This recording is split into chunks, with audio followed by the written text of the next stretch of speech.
आज का वीडियो बनाना मेरे लिए ऑलमोस्ट इम्पॉसिबल था, बट लेट मी ट्राई। आज एक ऐसे महाराजा की कहानी बतानी है जो कभी युद्ध के मैदान में हारे नहीं, लेकिन फिर भी इतिहास से हार गए। छत्रपति संभाजी महाराज, छत्रपति शिवाजी महाराज के पहले बेटे और मराठा साम्राज्य के दूसरे छत्रपति। आज उनका जन्मदिन है और आज मुझे आप तक एक ऐसी कहानी पहुंचानी है जो मैं कितनी भी बार सुन लूं, हर बार इमोशनल हो जाता हूँ। आज की वीडियो में कोई ग्रेट विजुअल्स नहीं है, कोई ग्रेट एडिटिंग नहीं है तो बस एक ग्रेट कहानी। आज हम जिस भारत को जानते हैं उसे एक आइडेंटिटी देने में छत्रपति शिवाजी महाराज के साथ साथ छत्रपति संभाजी महाराज का भी एक अमूल्य योगदान रहा है। तो आपसे ये रिक्वेस्ट है कि ये वीडियो एंड तक देखिए और अगर आपको लगता है कि ये कहानी और लोगों तक पहुंचनी चाहिए तो इस वीडियो को ज्यादा से ज्यादा शेयर कीजिए। छत्रपति संभाजी महाराज की कहानी की शुरुआत एक ट्रेजेडी से हुई। वो सिर्फ 2 साल के थे जब उनकी माँ गुजर गई और उनके पिता कोई आम पिता नहीं थे। ऐसे सिचुएशन में उनकी दादी ने, जिजामा ने उन्हें संभाला और बड़ा किया। एक वॉरियर लड़ाई सिर्फ शक्ति से नहीं बुद्धि से भी जीतता है, ये संभाजी महाराज को बचपन से ही सिखाया गया। संस्कृत के साथ साथ संभाजी महाराज 13 भाषाएं जानते थे, पोर्तुगीज भाषा भी जानते थे, जिससे गोवा में पोर्तुगीज कॉलोनाइजर्स से लड़ने में उन्हें फ्यूचर में हेल्प हुई। बचपन से ही इम्पॉसिबल काम करना संभाजी महाराज जानते थे। वो सिर्फ 9 साल के थे जब औरंगजेब ने छत्रपति शिवाजी महाराज की तरफ एक दोस्ती का हाथ बढ़ाया। सच में नहीं, सिर्फ नाटक किया और उनके साथ साथ संभाजी को भी आगरा में बुलाया और उन्हें जेल में डाल दिया। कोई और होता तो डर जाता, अपनी जान को अपने पिता के सपने से ऊपर समझता,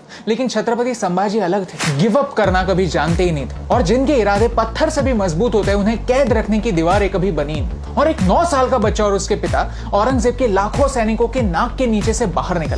वो सिर्फ 10 साल के थे जब वो आमेर के महाराजा के पास ये सीखने के लिए गए कि शासन कैसे करते हैं। 10 साल की उम्र में ही उन्होंने दूसरे राजाओं को जोड़ना शुरू कर दिया था। वो सिर्फ 19 साल के थे जब रायगढ़ में इकोनॉमिक और एडमिनिस्ट्रेटिव डिसीजंस लेने लगे। वो सिर्फ 23 साल के थे जब छत्रपति शिवाजी महाराज गुजर गए। अक्सर हम सुनते हैं कि एक महान राजा गुजर जाने के बाद उनका राज्य भी बिखर जाता है, लेकिन संभाजी राजे ने ये होने नहीं दिया। डिसीजंस को इमोशनली नहीं, रैशनली लेने का फैसला किया। स्वराज्य के लिए फॉरेन रूलर्स का जाना भी जरूरी है और एक इंडिपेंडेंट इकोनॉमिक सिस्टम का आना भी जरूरी है, ये संभाजी महाराज जानते थे। महाराष्ट्र के औरंगाबाद में औरंगजेब का एक फोर्ट हुआ करता था जहां का खजाना पूरे मराठा साम्राज्य को सस्टेन करने के लिए काफी था। इसी आइडिया के साथ एक 23 साल के युवा ने मुगल बादशाह को हराया। एक बार नहीं, बार बार, लगातार 20,000 की छोटी सी सेना के साथ 8 लाख मुगलों का सामना किया। जब औरंगजेब ने पोर्तुगीज नेवी की मदद लेनी चाहिए तब संभाजी महाराज ने उनको भी धूल चटाई। उन्होंने मुगलों को इतना परेशान कर दिया कि उनका फोकस नॉर्थ से हटने लगा और राजस्थान, पंजाब, बुंदेलखंड जैसी जगहों पर फिर से भारतीय साम्राज्य उभरने लगे। And this was his contribution,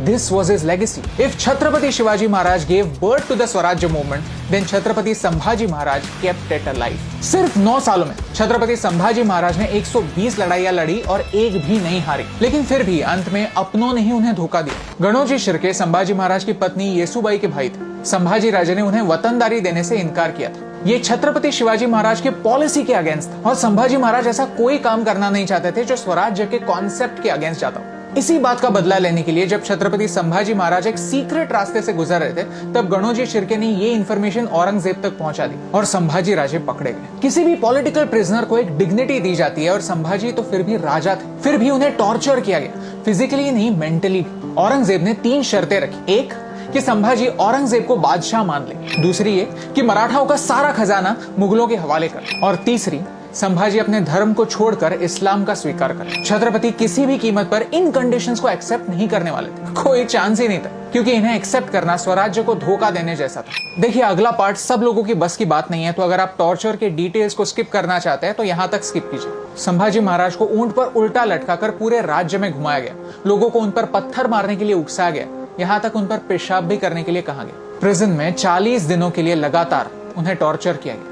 एक एक करके उनके नाखून निकाले गए, उनके आंखों में मिर्ची डाली गई, औजारों के जरिए उनकी स्किन निकाली गई। लोहे की सलियां देखिए, ऐसे सलियों को गर्म करके लाल किया गया और उनकी आंखों में घुसाकर उन्हें अंधा कर दिया गया। हर रोज पूछा गया कि क्या शर्तें मंजूर हैं, लेकिन हमारी छत्रपति का जवाब हमेशा सेम था, नहीं। एक एक करके उनकी उंगलियां काट दी गई, उनके हाथ पैर तोड़ दिए गए, यहाँ तक उनकी जबान भी काट दी गई, लेकिन फिर भी उनका जवाब नहीं बदला।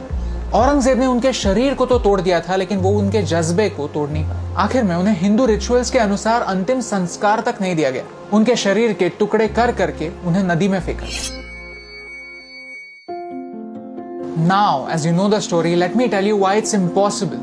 to make a video. Let me tell you the real reason. Aurangzeb ने संभाजी महाराज के साथ जो किया वो क्रूअल था, लेकिन कितने लोग हैं जो ये एक्सेप्ट करने के लिए रेडी है? कितने लोग हैं जो औरंगजेब को a product of his time कहकर जस्टिफाई करते हैं, किताबें लिखते हैं, सेलिब्रेट करते हैं? और कितने लोग हैं जो छत्रपति संभाजी महाराज के कॉन्ट्रीब्यूशन को जानते हैं? हमारे चैनल पर मैं धर्म की बातें करना पसंद नहीं करता, लेकिन छत्रपति संभाजी महाराज सिर्फ धर्म को नहीं, अपने स्वराज्य के आइडिया को प्रोटेक्ट कर रहे थे, अपने पिता की मेमोरी को प्रोटेक्ट कर रहे थे। और ये सच है, और ये सच कहने में मुझे कोई डर नहीं। ये है हमारा देश मौर्य और गुप्ता साम्राज्य के समय, लेकिन फिर हमारी आइडेंटिटी कहीं पर खो गई। फिर आया अहोम साम्राज्य, जिन्होंने असम में हमारी आइडेंटिटी को प्रोटेक्ट किया। फिर आए चोलास और पांड्यास, जिन्होंने हमारे कल्चर को दूसरे देशों में बढ़ाया। और फिर आए मराठा राजे, जिन्होंने भारत को फिर से एक मौका दिया, स्वराज्य का सपना दिखाया। 70 साल पहले तो ब्रिटिश थे राइट, उनके पास एक रीजन था हमारा इतिहास हमसे छुपाने के लिए, लेकिन आज तो हम आजाद है राइट। आज हमारे पास क्या रीजन है ये कहानियां हमारे नए जनरेशन से छुपाने के लिए?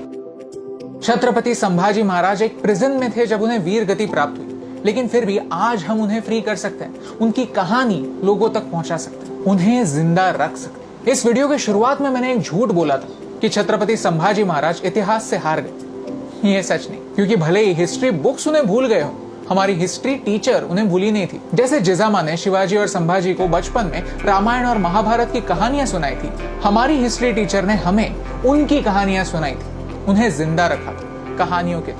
अब मेरा आपसे एक सवाल है कि कब तक हम उनकी ब्रेवरी को छुपाने के बहाने ढूंढते रहेंगे? कब तक हम उनके सच को एक प्रिजन में दबा कर रखें? कब तक हम भारत के राजाओं के कंट्रीब्यूशन को अनदेखा करते रहेंगे? ऐसी कई कहानियां हैं जो मुझे आप तक पहुंचानी है। हमें हमारे इस मिशन में हेल्प कीजिए, क्योंकि छत्रपति संभाजी महाराज के सैक्रिफाइस को याद रखना स्वराज्य की वैल्यू को याद रखने जैसा, और ये सिंपल सी बात आप तक पहुंचाने से मुझे फर्क पड़ता है।